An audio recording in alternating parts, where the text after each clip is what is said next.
ये कहानी उस दिन की है जब भगवान को एक इंसान को समझाने में पूरा एक अध्याय लगा और वो इंसान दुनिया का सबसे होशियार धनुर्धर था। पहला पर्दा। अर्जुन का वो सवाल जो हम सब पूछते हैं। कुरुक्षेत्र का मैदान। कृष्ण अभी अभी अर्जुन को समझा चुके थे। अध्याय 2 में आत्मा की बात, अमरता की बात, कर्तव्य की बात, बड़ी बड़ी बातें। अर्जुन चुप बैठा सुनता रहा और फिर उसने मुंह खोला।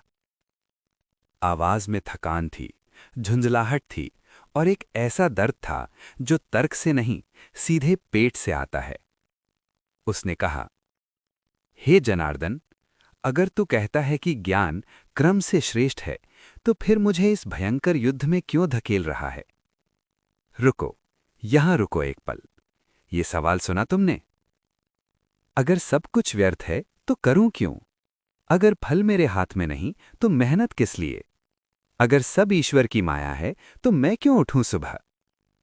ये अर्जुन का सवाल नहीं है। ये हर उस इंसान का सवाल है जो थक चुका है, जिसने कोशिश की, बार बार की और हर बार हाथ खाली रहे।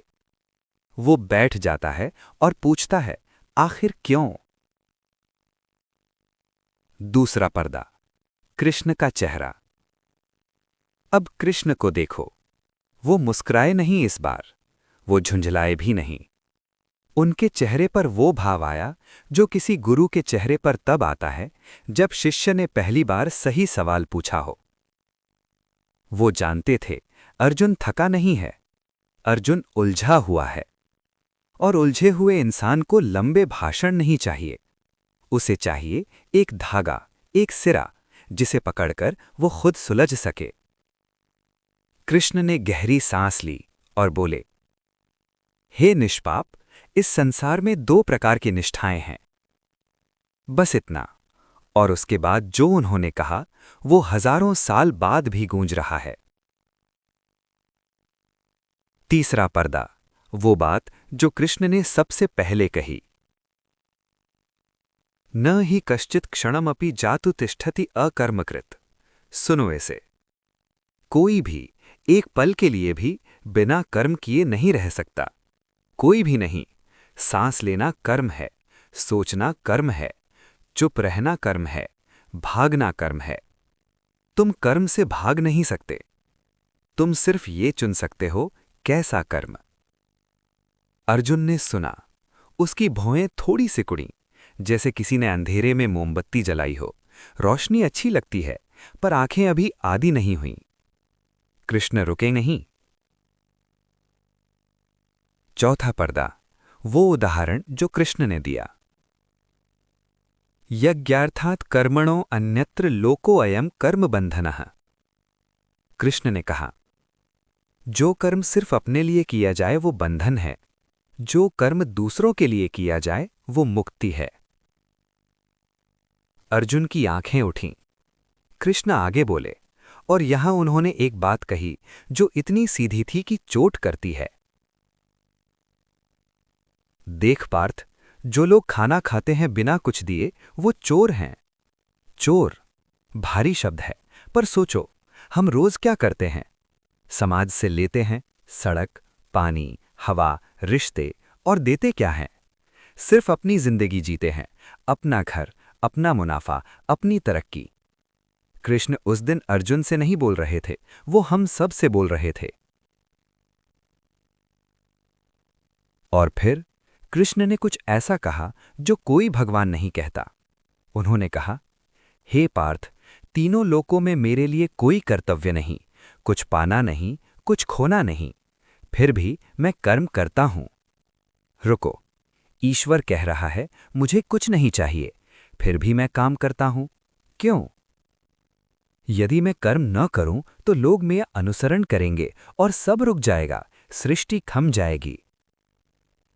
यहां आकर अर्जुन का चेहरा बदला, क्योंकि उसे समझ आया, कर्म इसलिए नहीं करते कि फल मिलेगा, कर्म इसलिए करते हैं क्योंकि तुम हो और तुम्हारे होने का असर पड़ता है। तुम्हारी एक चुप्पी किसी को तोड़ सकती है, तुम्हारा एक शब्द किसी को जोड़ सकता है, तुम्हारा एक कदम रास्ता बना सकता है। तुम्हारा रुक जाना सब रोक सकता है। छठा पर्दा, वो दुश्मन जो भीतर बैठा है। अर्जुन ने पूछा, तो फिर कृष्ण, इंसान पाप क्यों करता है? कौन उसे रोकता है अच्छा करने से? और अब कृष्ण की आवाज बदली।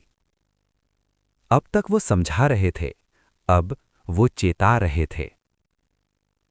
उनकी आंखें सीधी हुईं, आवाज गहरी हुई और उन्होंने कहा, कामेशः क्रोधेशः, ये काम है, ये क्रोध है। यही वो दुश्मन है जो तुझे रोकता है।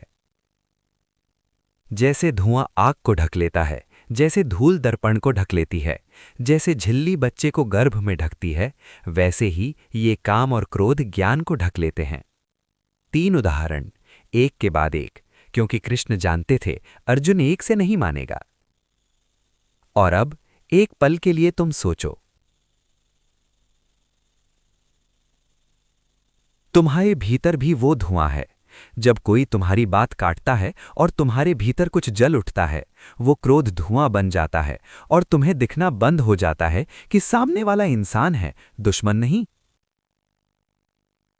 जब तुम किसी की तकलीफ देखते हो और मन करता है मदद करो, पर फिर एक आवाज आती है, अपना क्या फायदा? वो काम, वो लालच, वो झिल्ली है जो तुम्हारी करुणा को जन्म लेने से पहले ही दबा देती है।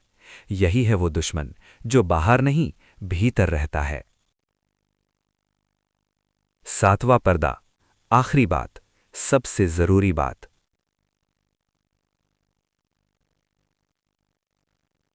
कृष्ण ने अर्जुन की आंखों में देखा और बोले, आखिरी शब्द इस अध्याय के, तस्मात् त्वमेन्द्रियाणि आदौ नियम्य भरतर्षभ। इसलिए हे अर्जुन, पहले खुद को जीत, फिर इस ज्ञान के दुश्मन को मार। शांत, स्पष्ट, सीधा, कोई लंबा भाषण नहीं, बस पहले खुद को जीतो, बाकी सब बाद में। पर्दा गिरता है और हम बचते हैं सवाल के साथ। अर्जुन चुप था, मैदान चुप था। लाखों सैनिक जो इंतजार में थे, वो भी जैसे एक पल को थम गए। और उस सन्नाटे में अर्जुन ने एक काम किया। उसने झुककर गांडीव उठाया, कांपते हाथों से, गीली आंखों से, भारी दिल से, पर उठाया, क्योंकि उसे समझ आ गया था, कर्म से भागना खुद से भागना है। और अब ये कहानी खत्म होती है, पर एक सवाल छोड़ जाती है, तुम्हारे लिए, तुम्हारे घर में, तुम्हारे रिश्तों में, तुम्हारी जिंदगी में। वो कौन सा कर्म है जो तुम टाल रहे हो? वो माफी, वो फोन, वो मदद, वो सच। काम और क्रोध ने उसे ढक रखा है। कृष्ण इंतजार कर रहे हैं। श्रेयान् स्वधर्मो विगुणः परधर्मात् स्वनुष्ठितात्। अपना अधूरा धर्म भी दूसरे के पूरे धर्म से बड़ा है।